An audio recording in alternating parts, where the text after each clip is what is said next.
ജസ്ന തിരോധാനത്തിൽ നിർണായക വെളിപ്പെടുത്തൽ. ജസ്നയെ ലോഡ്ജിൽ വെച്ച് കണ്ടുവെന്നാണ് മുണ്ടക്കയം സ്വദേശിനിയുടെ വെളിപ്പെടുത്തൽ. യുവാവിനൊപ്പമാണ് കണ്ടതെന്നാണ് ലോഡ്ജിൽ താമസിച്ചിരുന്ന സ്ത്രീ പറയുന്നത്. കാണാതാകുന്നതിന് 2 ദിവസം മുമ്പാണ് കണ്ടതെന്നും മുണ്ടക്കയം സ്വദേശിനി വെളിപ്പെടുത്തി. ക്രൈംബ്രാഞ്ച് ഉദ്യോഗസ്ഥന്മാർ വന്നപ്പോൾ അവരോട് ഞാൻ പറഞ്ഞിട്ടുള്ള കാര്യം അവർ വരികയും ബിജു എന്നാണ് ഓണറിൻ്റെ പേര്. ബിജുവിനെ ലോഡ്ജിൽ പത്തനംതിട്ട കൊണ്ടുപോയി DYSP ഓഫീസിൽ. അത് പത്രത്തിൽ പടം കണ്ടിയ കാണാതായപ്പോഴത്തേക്ക് ഫോട്ടോ കണ്ടു പത്രത്തിൽ. അന്നേരം ഞാൻ ബിജുവിനോട് പോയിട്ട് ചോദിച്ചു, ബിജു അതൊക്കെ അന്ന് വന്നാൽ കൊച്ചല്ലേ എന്ന് ചോദിച്ചിട്ട് എന്നോട് പറഞ്ഞു നമുക്ക് വേറെ പണിയൊന്നുമില്ല, ആവശ്യമില്ലാത്തൊന്നും പറഞ്ഞുണ്ടാക്കരുത്. ടോബി ജോൺസൺ കോട്ടയത്ത് നിന്ന് വിശദാംശങ്ങളുമായി. ടോബി, ഈ കേസിലെ അന്വേഷണം അവസാനിപ്പിച്ചുകൊണ്ടുള്ള റിപ്പോർട്ട് വരെ CBIയുടെ ഭാഗത്തു നിന്ന് വന്നതാണ്. ഇപ്പോഴത്തെ ഈ വെളിപ്പെടുത്തൽ, ഈ സ്ത്രീയുടെ വെളിപ്പെടുത്തൽ എന്തെങ്കിലും തരത്തിലുള്ള ഒരു പുനരന്വേഷണ സാധ്യത നൽകുന്നതാണോ?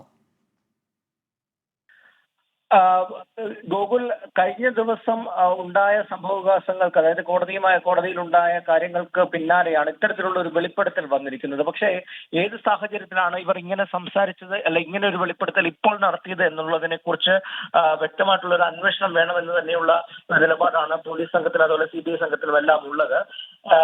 ഇവർ പറയുന്നത് പ്രകാരമാണെങ്കിൽ ഈ സംഭവം നടത്തുന്നതിന്, അതായത് ജസ്നയെ കാണാതാകുന്നതിന് 2 ദിവസം മുൻപ് ഈ മുണ്ടക്കയം ടൗണിലുള്ള ഈ ലോഡ്ജിൽ ജസ്നയെ പോലൊരു പെൺകുട്ടിയെ കണ്ടു എന്നാണ് പറയുന്നത്.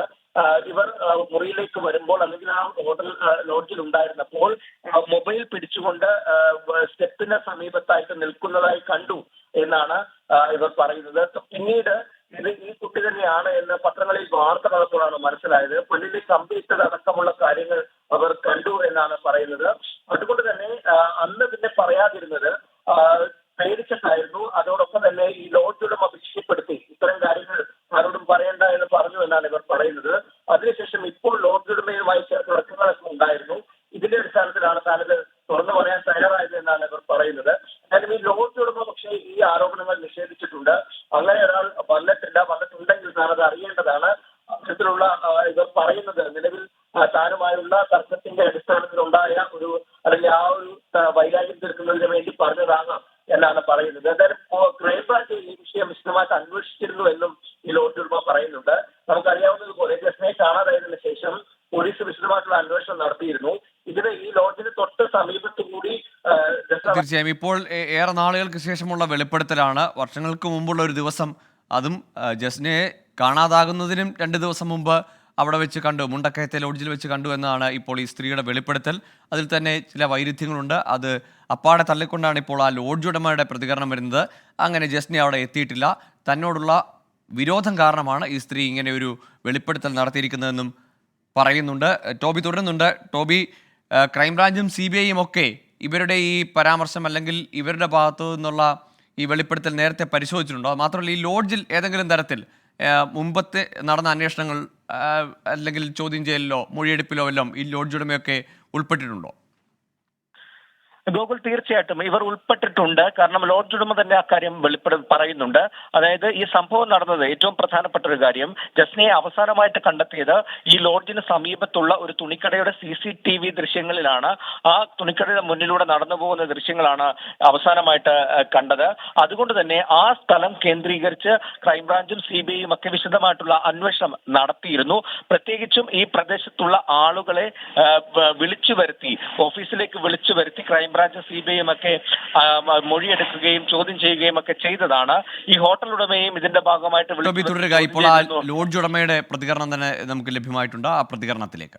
അത് എന്നോടുള്ള വ്യക്തിപരമായ വൈരാഗ്യം തീർക്കാൻ വേണ്ടി ഇവർ കഴിവാക്കി തീർക്കുന്നതാണ്.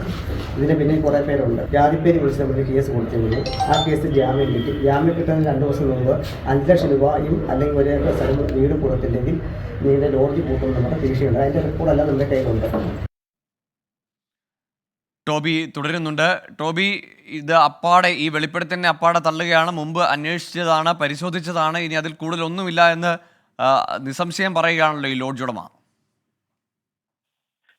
തീർച്ചയായിട്ടും അദ്ദേഹം അങ്ങനെ തന്നെയാണ് പറയുന്നത്. ഇങ്ങനെ ഒരാൾ ഇവിടെ വന്നിട്ടില്ല, അല്ലെങ്കിൽ ഈ വിവരങ്ങളെല്ലാം തന്നെ ക്രൈംബ്രാഞ്ചിനോട് പറഞ്ഞിരുന്നതാണ് എന്നുള്ള വിവരമാണ് അദ്ദേഹം പറയുന്നത്. ഇപ്പോഴത്തെ പ്രശ്നം ഈ ജോലിയിൽ നിന്ന്, ഇവിടെ ഉണ്ടായിരുന്ന ജോലിയിൽ നിന്ന് ഇവരെ പറഞ്ഞു വിട്ടതാണ്. ചില പ്രശ്നങ്ങൾ അവർ തമ്മിൽ ഉണ്ടായിരുന്നു.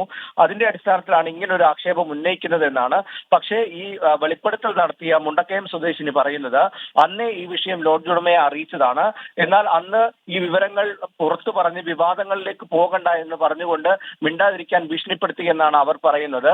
എന്തായാലും ഈ രണ്ടുപേരും പറയുന്നതിൽ വസ്തുതകൾ എന്താണ്, കൂടുതൽ എന്തെങ്കിലും ഉണ്ടോ, അല്ലെങ്കിൽ നമ്മൾ സംശയിക്കുന്നത് പോലെ എന്തെങ്കിലും ഉണ്ടോ, അല്ലെങ്കിൽ ഇവർക്ക് ജസ്നയെ കുറിച്ച് എന്തെങ്കിലും അറിയാമോ എന്നതടക്കമുള്ള കാര്യങ്ങൾ വിശദമായിട്ട് ഇനി അന്വേഷണത്തിന്റെ പരിധിയിൽ വരേണ്ടതാണ്. മറ്റൊരു പ്രധാനപ്പെട്ട വിഷയം, ഇത്തരത്തിലുള്ള ഒരു പുനരന്വേഷണത്തിലേക്ക് കാര്യങ്ങൾ നീങ്ങിയത് അത് ജസ്നയുടെ പിതാവ് നൽകിയ ചില നിർണായകമായിട്ടുള്ള ചില ശരി ടോബി, ഏതായാലും ജസ്ന തിരോധാനവുമായി ബന്ധപ്പെട്ടാണ് ഇപ്പോൾ ഒരു സ്ത്രീയുടെ പുതിയ വെളിപ്പെടുത്തൽ വരുന്നത്. ഏതായാലും അതിൽ ഇനി അന്വേഷണം വീണ്ടും നടക്കുമോ അല്ലെങ്കിൽ ഈ വെളിപ്പെടുത്തൽ പരിശോധിക്കുമോ എന്ന് കണ്ടറിയണം.